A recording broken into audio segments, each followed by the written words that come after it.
Brentford won their 10th playoff final after 9 unsuccessful attempts to get promoted to the Premier League. They did exceptionally well in a championship season that flattered the likes of Bournemouth and Derby. Apart from being the 50th club to play in the Premier League and operating with the fourth lowest budget in the championship, what's making neutrals flock down to support this London club? And how are they using Moneyball to not only survive football but potentially boss it in the future? To that soccer perspective, we bring you the inspiring, incredible, and street smart story of how Brentford made it to the Premier League.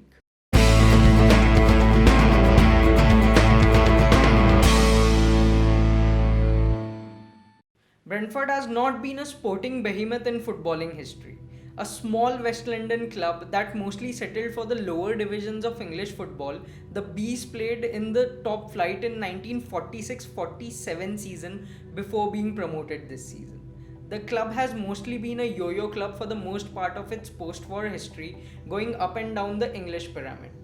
For a major part of its history, Brentford has stayed away from the likes of West Ham, Chelsea, and other London clubs. Before he took over the Bees, Matthew Benham was a professional gambler and he was actually very good at it. He claims to have successfully created an algorithm with the help of stats that is helpful in predicting games. His experience with gambling and, more importantly, understanding player behavior and performance came in handy at Brentford. He took over in 2012 by purchasing controlling stake in a club he had been supporting for years. Although he did not change a lot of things early into this venture, he did have something extraordinary in mind.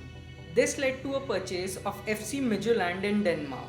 Benham used his model of using data as the primary source of scouting in Denmark to unearth a number of top talents. Needless to say, Midtjylland went on to win their maiden league title and a few more after that. Benham, unlike a number of other owners, has been a driving force in running the likes of Brentford and Midtjylland as successful businesses. Benham doesn't like to call his transfer methods as Moneyball, so we'll call it a revolution. Which, to be fair, it kind of is. Brentford has bossed the transfer market since Benham took over. The new techniques have not only generated results on the pitch but also changed the face of a club that was nothing more than a feeder club for the big boys. Benham scrapped Brentford's youth academy soon after he realized that they were leaking talent to the top clubs without making any money.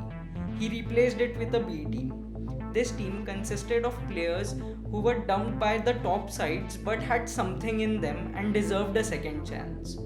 Brentford were doing something unheard of in football, and the fans weren't happy.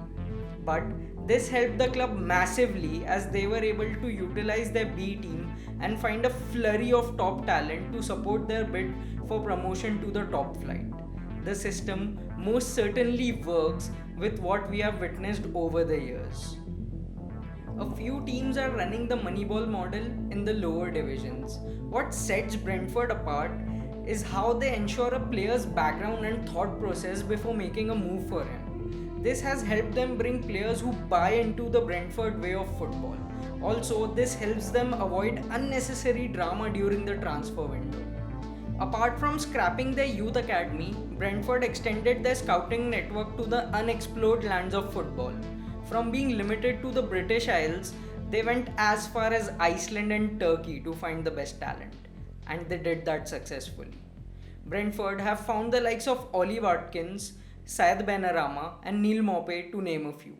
Brentford have spent an estimated £63.2 million and earned £130 million in the last 10 years in the transfer window.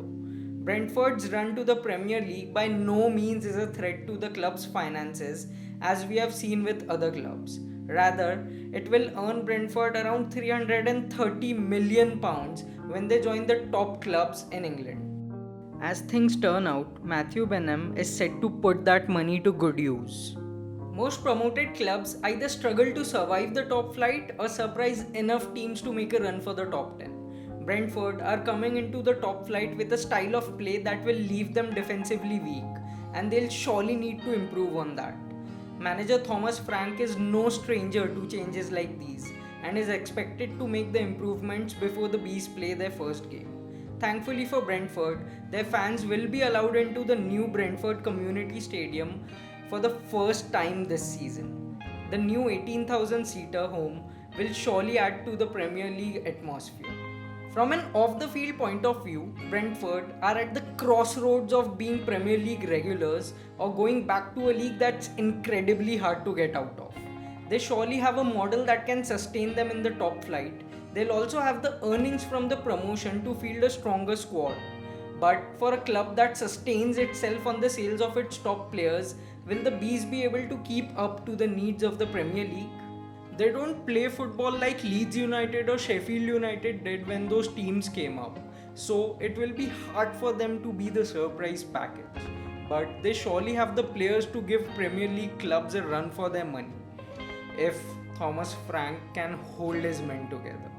Are Brentford the future of football, or are they supposed to go back down the footballing pyramid again?